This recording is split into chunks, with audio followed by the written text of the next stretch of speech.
Hey everyone, it's Alex again, and I am here with my video on the winners and ceremony for the 90th Academy Awards. 90, wow. The Oscars are always my favorite TV event of the year, and I look forward to great anticipation of not only who's going to win, but also how the ceremony itself will go in terms of the hosts, the speeches, tributes, all that stuff. And so what I'm going to do, like I do in all my award show videos, is I'm just going to run through the winners real quick, and then I'm going to give my commentary on them and whether I think they were the rightful winner or not, and then I'll talk about the ceremony and who gave the best speeches and all that. So, without further ado, here are the winners for the 90th Academy Awards. Best Art Direction, The Shape of Water, production design by Paul Denham Osterberry, set decoration by Shane Vio and Jeff Melvin. Best Cinematography, Roger Deakins, Blade Runner 2049. Best Costume Design, Mark Bridges, Phantom Thread. Best Film Editing, Lee Smith, Dunkirk. Best Makeup and Hairstyling, Kazuhiro Tsuji, David Malinowski, and Lucy Sibic, Darkest Hour. Best Original Score, Alexander Desplat, The Shape of Water.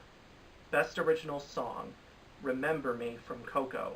Music and lyrics by Kristen Anderson Lopez and Robert Lopez. Best Sound Editing, Richard King and Alex Gibson, Dunkirk.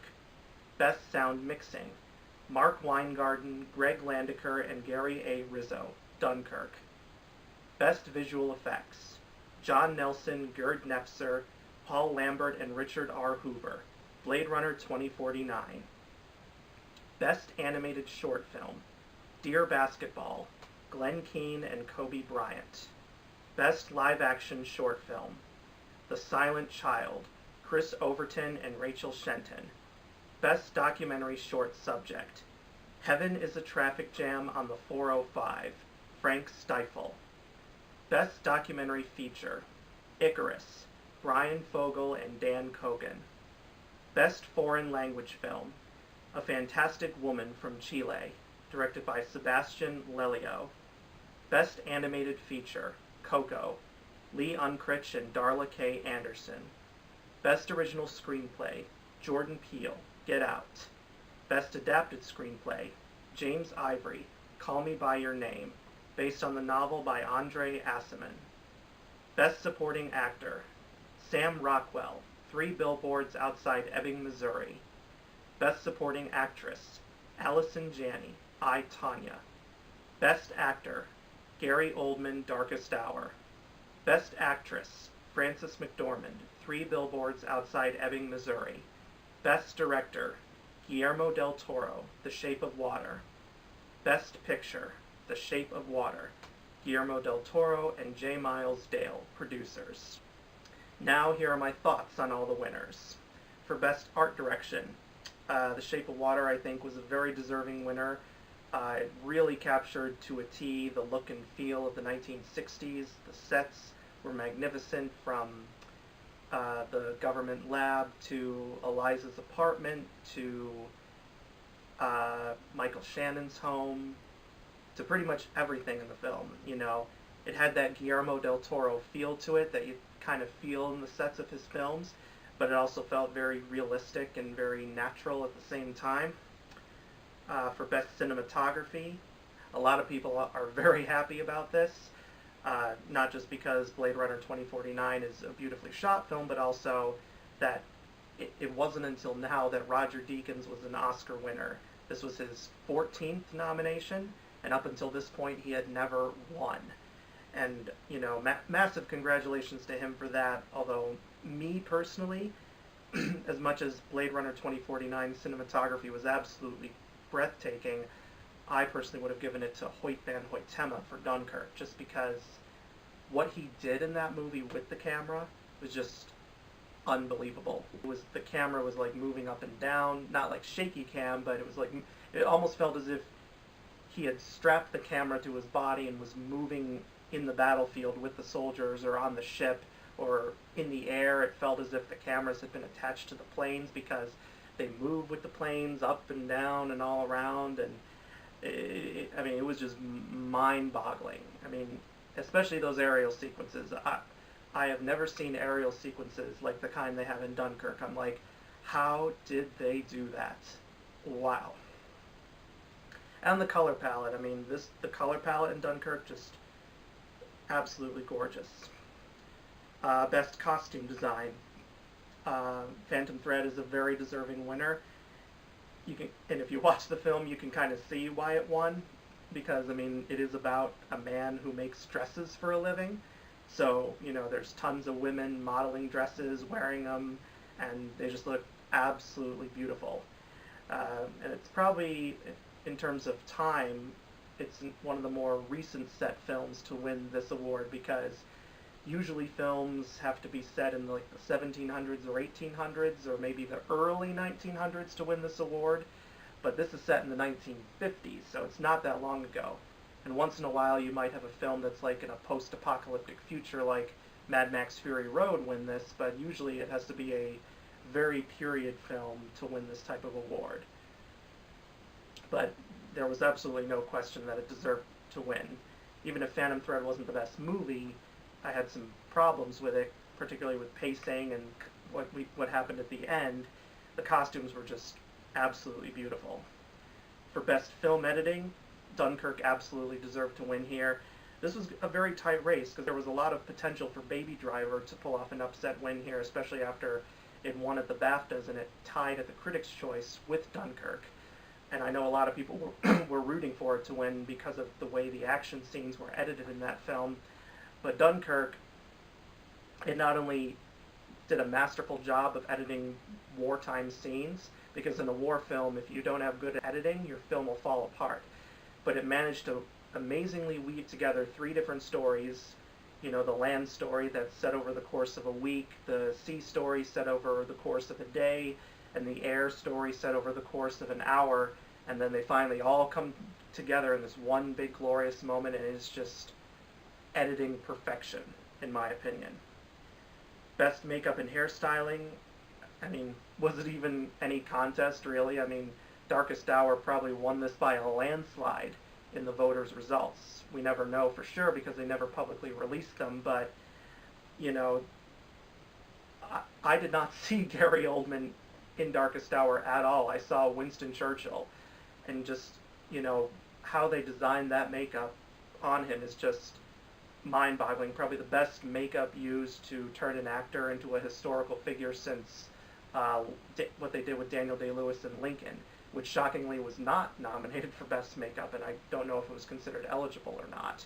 If it wasn't, then shame on the Academy for that.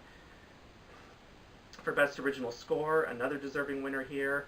Alexander Desplat is my second favorite film composer of all time, only behind another nominee in this category, John Williams. And John Williams' score for The Last Jedi in this case was fantastic, but in this case I gotta give it to my number two, because Alexander Desplat's score for The Shape of Water was just a thing of beauty. It was so emotional, it was so moving, it struck all the right notes for all the scenes. It was melancholic when it needed to be, it was dramatic when it needed to be, it was happy when it needed to be. It just perfectly fit the mood for each scene. And Alexander Desplat, he's known for creating very haunting, beautiful scores that can just fit a scene perfectly. He can do the big dramatic scores too, similar to what people like Hans Zimmer usually do, but I often like his more intimate scores quite a lot, like with Curious Case of Benjamin Button and The Tree of Life, and this, just nothing but beautiful perfection. For Best Original Song, Remember Me from Coco. Very glad that this won, and Robert Lopez in particular. He's now the only person to have won all four of the EGOT Awards twice. And there was a lot of debate amongst people of whether or not Remember Me or This Is Me from The Greatest Showman deserved to win, because it was a very tight battle. But I personally think this deserved to win more because I think it's more catchy, I think the lyrics are better, and I think it fits the movie better.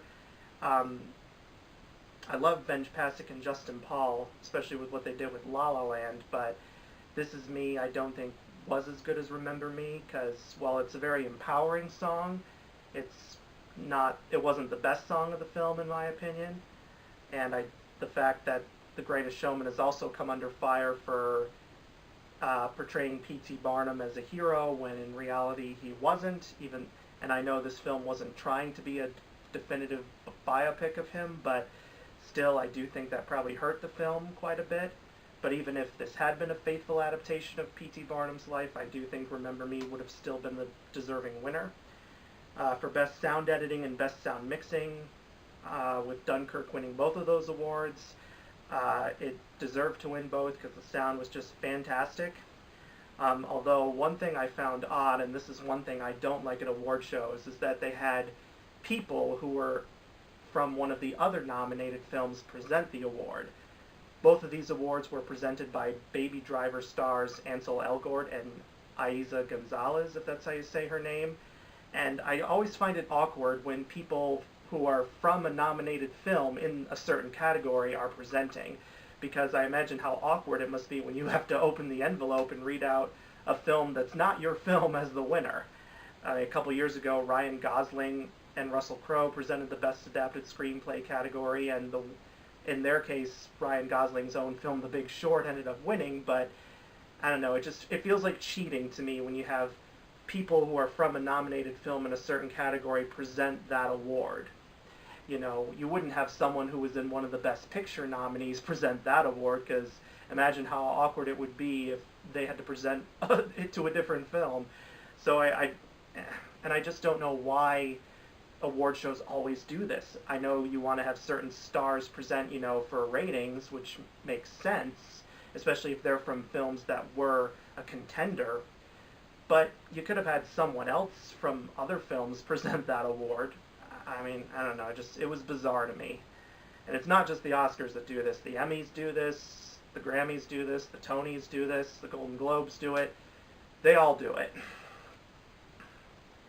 For Best Visual Effects, Blade Runner 2049's effects were very stunning, although I personally wanted Star Wars The Last Jedi to win. It might be an odd choice to some people. I know there were some people who were critical of some of the effects, but I really loved them. I thought they were some of the best effects in a Star Wars movie I'd seen to date. They did a really good blend of both practical and CGI, and yeah, I just thought it was visually stunning. For Best Animated Short Film, now I did see these shorts in my art house theater, so I'm one of the few people that actually can talk about these. Dear Basketball was a nice short, but I didn't think it was the rightful winner. I would have given it to the Pixar short Lou. But thanks to this, we now have Kobe Bryant as an Academy Award winner. I mean, that's something I never would have expected to happen, because you don't imagine professional athletes winning an award like this. But it is kind of nice to see an animation legend finally get an award, and that being Glenn Keane. Glenn Keane used to work for Disney. He was a big animator during their Renaissance period. Some of the characters he designed the Beast in Beauty and the Beast. I think he designed Aladdin in Aladdin, and Tarzan in Tarzan. So in terms of animation, Glenn Keane is a very important person. And for Best Live Action Short Film, The Silent Child, that was a very good short, and the acceptance speech by the director was very touching. It's a short film about a young deaf girl who bonds with her speech therapist, but her parents don't want her to learn sign language because they think sign language will put her behind in school, but that turns out to be a big mistake. And the girl was played by an actual deaf girl, and the director, who was hearing, used sign language while she was talking, so that I guess the girl who was watching back home in England could, see that, and that was very nice.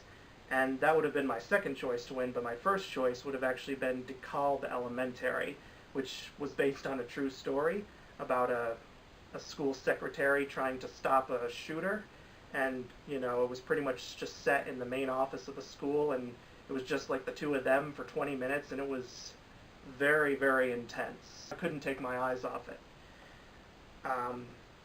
And then Best Documentary Short Subject. These were all some very interesting shorts. Heaven is a Traffic Jam on the 405 was actually my least favorite, but I still gave it like an 8 out of 10 in my rating scale in my head. But so that shows you just how good these all pretty much were.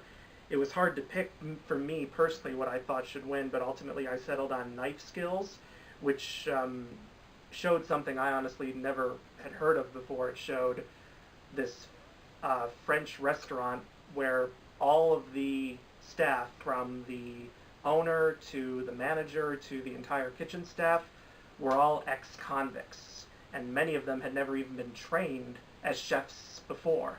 So to see them go from, never working in a restaurant to being able to cook these really gourmet meals was just quite astounding to watch.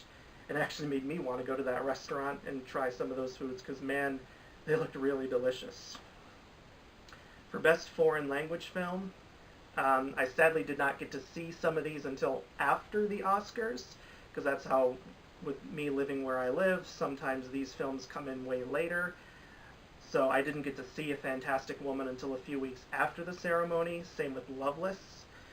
But now that I have seen A Fantastic Woman, I do think it was the rightful winner, and it had a fantastic performance from actress Daniela Vega, and it probably was one of the most grounded and nuanced performances of a transgender character I'd ever seen. And of course, Daniela Vega herself is transgender. There's been a lot of criticism in recent years for casting cisgender actors who aren't transgender in transgender roles. And now there's been kind of a movement to get actual transgender people playing transgender roles, like with Daniela Vega in A Fantastic Woman, or like over on TV with Laverne Cox in Orange is the New Black. And I hope we get to see more of these types of films about transgender people with transgender actors playing them, because they obviously bring authenticity to the role. For Best Animated Feature, of course Coco was going to win this, and of course it deserved to win. I mean, the fact that we had to have The Boss Baby and Ferdinand as nominees shows just how bad of a year 2017 was for animated films. I mean, it wasn't completely bad. You could have nominated also the Lego Batman movie, which was way better than The Boss Baby and Ferdinand. But even if the Lego Batman movie were nominated here, Coco would have still been the deserving winner. For Best Original Screenplay, I mean, this was a very big category. Any one of these would have been deserving to win in their own right, and Get Out certainly had a fantastic screenplay. I preferred The Shape of Water by just a little bit more, just because of how unique it was, and Get Out was very unique too, so don't get me wrong on that. But Jordan Peele did give a fantastic speech, and I'll talk more about that when I get to the speeches. Best Adapted Screenplay, I'm kind of in the minority here, because I don't think Call Me By Your Name was the most deserving winner. I personally would have given it to Mudbound, because I felt it had the most concise screenplay out of the nominees here, but I think Call Me By Your Name was too meandering at times and could have been cut by like maybe 15 to 20 minutes. For Best Supporting Actor, Sam Rockwell, very good in Three Billboards Outside Ebbing, Missouri. I think he deserved it here. Same with Allison Janney for I, Tonya. Very well deserved. Same with Gary Oldman for Darkest Hour, and Frances McDormand for Three Billboards Outside Ebbing, Missouri. So for all four of the acting winners, they were all my personal choice to win, and I don't think that's ever happened that I can remember. I'd have to go back and look, but no, I do think this might be the very first time where all four of the acting winners were my personal choice. I usually pick about half of the winners who end up winning, but this year I've gotten all four. For Best Director, Guillermo del Toro, really good choice. I personally would have given it to Christopher Nolan, but del Toro would have been my second choice.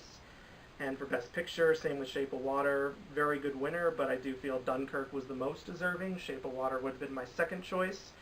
But yeah, overall, these are pretty solid winners. Nothing that makes me angry like last year when Suicide Squad won Best Makeup and Hairstyling over Star Trek Beyond, which I will never understand, but thankfully nothing like that this year. Now the ceremony itself. Now I can't remember everything about the ceremony because it's been almost 2 months since it happened, but I do think Jimmy Kimmel did a good job again. I wouldn't say he was as biting as he was last year, but then again, last year it was right after Donald Trump had been sworn in as president, and we had a lot more fiery material to go on. But Jimmy Kimmel still made some very pointed observations in his monologue because he had to talk about the Me Too movement and all that. And he made a great Russia joke because we had two films in here that were about Russia, which I forgot to talk about, Best Documentary Feature, Icarus. I forgot to talk about that.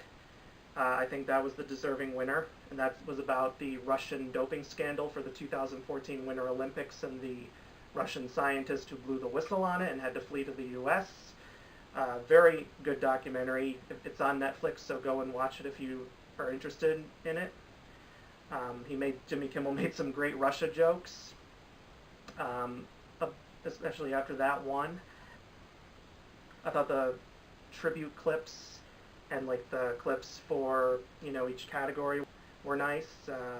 The musical performances were fine. Overall, for me at least, it was a really nice show. I didn't mind things like political talk. There wasn't as much of it this year as there was last year, but that kind of stuff doesn't usually bother me unless it goes on and on and on and on, and it's like, okay, we get it. But that didn't really happen too much, and the presenters, they were fine. Not too much of what I hate, because one thing I don't like, I mentioned before, is not presenters who have their own film nominated in a category. And another thing I don't like is when presenters just banter for 3 minutes before finally presenting. To me, presenters should just take 30 seconds and then present, because that way the show goes on a lot faster. Oh, and in terms of the presenters this year, I really liked how they decided to bring in not just some of today's hottest stars, but also some like bona fide old legends. I mean, you had some of today's popular stars like Ansel Elgort and Emma Stone, but then you also had bona fide legends like Jane Fonda, Helen Mirren, but then you had like the really old legends who some people my age may not even be aware of. Like you had Rita Moreno, who won an Oscar for West Side Story, long considered one of the greatest musicals of all time. And then you also had Eva Marie Saint, who won an Oscar for On the Waterfront back in 1954. So this woman won an Oscar 63 years ago. And I love the fact that these old legends were brought here for this, because, it's nice to see that legends who not many people may be aware of now are still alive and kicking, and it's nice to see them be honored to present at a ceremony like this. In terms of the speeches, there were a lot of great speeches, but if I had to pick my top 5, I think I'd do it in this order. I'd probably put Mark Bridges, the costume designer for Phantom Thread, at number 5, mainly because of the prize he won. Jimmy Kimmel had this thing where whoever gave the shortest acceptance speech would win a jet ski, and Mark Bridges ended up winning it because I think Jimmy Kimmel had timed his speech at only 36 seconds. So, good for him. At number 4, I would put Robert and Kristen Lopez for Best Original Song. They were very energetic, very delighted, and it reminded me a lot of their speech they gave when they won for Frozen a couple years ago. At number 3, I have Jordan Peele for Get Out. He was very happy to win, but he was also very appreciative of the importance of the award. At number 2, I have Guillermo del Toro for Best Director. His speech about inclusion and stepping across the line in the sand, which was the term he used. I thought that was very eloquent and very beautifully said. And then number 1, and I'm sure this is everyone's number 1 speech, Frances McDormand. I mean, what a speech.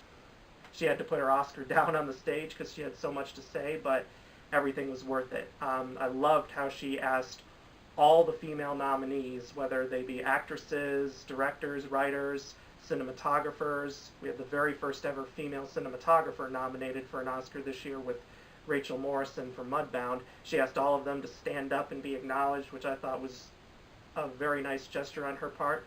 And she also mentioned inclusion riders, and I had never heard that term before, and I don't think the media had heard of that term before. And then it was revealed inclusion riders are these like contracts that call for inclusive cast and crew. I'd heard about wanting inclusive casts and crews, which is what all productions should strive for, but I never knew they had an official term for that, and so kudos to her for that. Definitely one of those Oscar speeches that's probably going to be included amongst greatest Oscar speeches of all time. If in 10 years they do a montage of greatest Oscar acceptance speeches, I hope Frances McDormand's speech is on that video, because in 10 years it'll be the 100th Oscars, and oh boy, what a ceremony that will be. But those are all my thoughts on the winners and ceremony for the Oscars.